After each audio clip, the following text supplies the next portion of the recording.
Hi, I'm Oscar, a professional chef from London, and in this video series I'll be showing you how to become a better, more conscious and creative cook. I'll be showing you different ways to reduce your food waste and make delicious recipes with whatever you have in the fridge. In this video I'll be showing you how to make a custard tart, which teaches you two essential pastry techniques: how to make custards and how to make pastry. Before you start, I'd recommend weighing out and preparing all your ingredients in advance. This allows you to work in an organised way, and if incorporated into your general practice in the kitchen, will make you an infinitely better cook. I'll add the full recipe in the description below for your reference. The first step in the process is to mix together chopped up room temperature butter and the sugar. The butter should be soft to the touch but not greasy. It should mix in with minimal effort.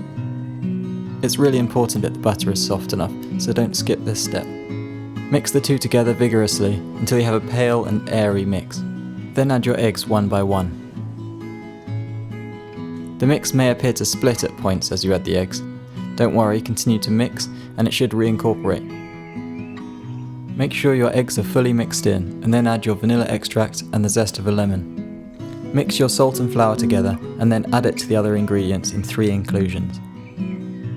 By doing it in 3 separate stages, you reduce the chance of over-mixing the dough, and it makes it much easier to mix in the flour evenly.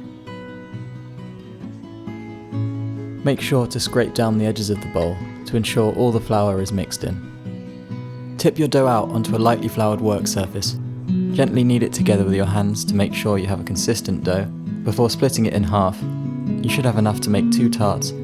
I would recommend freezing half and then putting the remaining dough into the fridge for at least 2 to 3 hours to firm up before rolling out. Shaping your dough into a flat disc at this point makes it much easier to roll out later. Flour your surface generously to stop the dough sticking, and allow the dough 5 to 10 minutes outside of the fridge to warm up. Turn the dough about 1/8 of a turn each time you roll. This will help you roll out the dough evenly in all directions and help you maintain an even thickness. Keep rolling until your dough is 3 to 4 millimeters in thickness, stopping occasionally to make sure the dough doesn't stick to your surface. This dough contains a lot of butter, so it can become quite hard to work with if it warms up. Try to work quickly, and if you have warm hands, run them under a tap beforehand to keep the temperature as low as possible. I like to trim off the excess dough at this point. I find it makes it easier to work with the pastry and maintain an even thickness. Flour your pastry and then roll it onto your rolling pin and carefully lay it over your tin before gently working the dough into the corners using the back of your finger.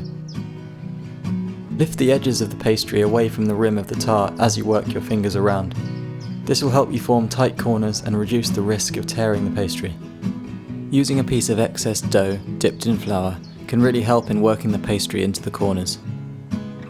Trim off the excess dough with a knife, leaving about 1 centimeter overlap. I like to bake the remaining pastry trimmings and then crumble them up for use for future desserts. Take some scrunched up parchment paper, line your tart and fill it with baking beans, dried rice or dried lentils. You need to fully cook the tart case before adding the filling. Once the filling's in, you'll be cooking at a low temperature and you won't add more colour to the tart. A classic custard tart just needs a filling of cream, milk, eggs and sugar. I've added orange zest and grated tonka bean, but the tart is a blank canvas for other flavours if you want to experiment. Simmer these ingredients in a pan until steaming and then remove from the heat and allow to infuse and cool for 10 minutes.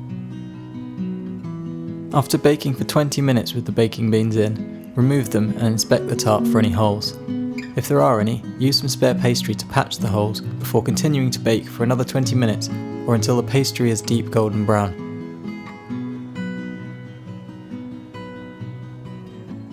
Strain off any additional flavourings in your cream mix and then whisk in the eggs. Reduce the heat of your oven to 120 degrees and then pour the custard mix into the tart shell whilst it's still in the oven. This will help prevent the risk of spilling the custard whilst trying to carry the tart to the oven. Grate over 1 to 2 whole nutmeg before baking for 30 to 40 minutes. I'd also recommend baking this tart on a tray. If you do have any holes in your pastry lining, you don't want custard to leak all over your oven.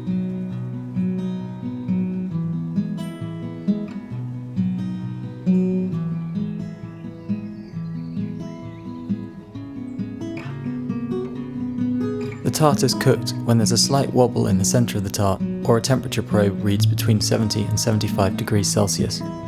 Allow the tart to cool completely before removing the excess pastry with a serrated knife. Thank you for watching. If you enjoyed this video, please like and subscribe and hit the button for alerts for future notifications of videos. Let me know in the comments below what you'd like to see next.